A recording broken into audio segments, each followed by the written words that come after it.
Hello everyone, Adam here, and for the sake of spoilers, this video will only include about 5 minutes of the beginning of Layers of Fear 2, so if you want to avoid complete spoilers, stop watching the video now, but I will have a written review in the description below, just click the link there. Anyway, here's the video. Layers of Fear 2 is a great horror game, but it's also a short one. Instead of providing lots of grotesque enemies to fight through, it focuses on psychological horror and tense situations, using a collection of musical scores and unnerving situations, so you never really feel safe. It's in a lot of ways similar to the original, with many of the same concepts that made the first game a hit still here. Now this game stars a different character. Players take control of a Hollywood actor aboard a ship with an enigmatic director guiding you through various acts as parts of the narrative are slowly revealed.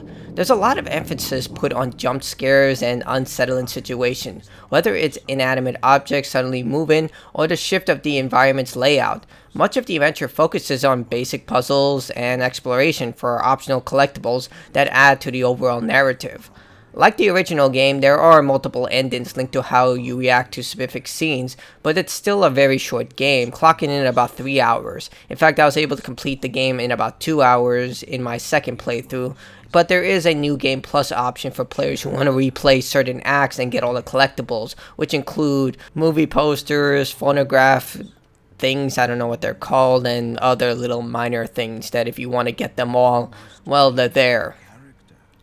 For the most part, combat is non-existent. With the exception of a few scripted events which have you running from a deadly monster, there's really little combat, no real stealth situations, you just go from point A to point B. It is possible to die, but it serves more like a minor inconvenience. With checkpoints placed in favorable locations, it only loses you a couple of seconds of playtime. A major problem that hampers the overall experience is the control. I played Layers of Fear 2 on an Xbox One, so that's where my experience will derive from. Basically, you use a trigger to hold an interactive object, and then you use the thumbsticks in order to open or close a door or turn a dial. This can lead to incredibly frustrating moments where you try to open the door, flicking the sticks in every direction just to get the door to open, with dials being even more problematic since you have to move and rotate the stick at a very specific speed. If you don't do it, it'll simply just go all over the place, which can lead to a lot of frustrating moments, especially when you have to open safes. All of this could have been avoided if they just put a single button prompt in order to open and close doors, or the turn dial simply hidden left or right on the joysticks, but I don't know, I guess they wanted to make it very interactive, but it just is incredibly annoying. I was very happy with Layers of Fear 2. It's definitely a memorable horror game that takes existing mechanics from its first game and other horror titles and combines them for a surreal experience. It doesn't go beyond what it attempts to do, always focusing on puzzles and exploration, but it does all these concepts well enough that fans of the genre will appreciate and enjoy the title for what it delivers.